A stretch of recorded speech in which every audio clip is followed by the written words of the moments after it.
So I did my wheel on the boy in the striped pajamas, Shmuel, if that's how you pronounce his name.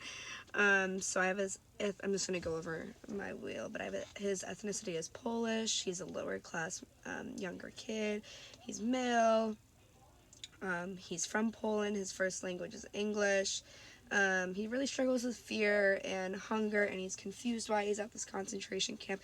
And you can tell that he really looks for people to console with, and he has a little friend that he made, and you can tell it really helps him get by in these hard times. He's 9 years old, which even makes it more difficult for him to understand what's going on, and he's Jewish, which is why he's having such a hard time, and that's why he's honestly in the camp, as we know.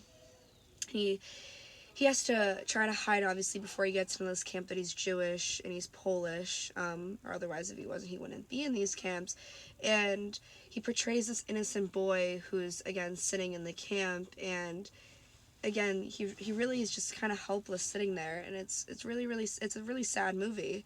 But the questions we were told to ask is you should consider the challenge that the protagonists have to live authentically, and how is the expression of their identity dependent on the context they find themselves in. So obviously the second question, identity is dependent on the context center, is because his identity of being a Jewish Polish young boy is why he's in the camp, and he has to do all these things and all these horrible things that 9-year-olds shouldn't be doing, and he can't live authentically because he had to live in a secret before he was even in the camp. He had to hide that he was Jewish. I mean, obviously, when you're there, you can't live how you're supposed to live. You can't create a family. You can't have a job.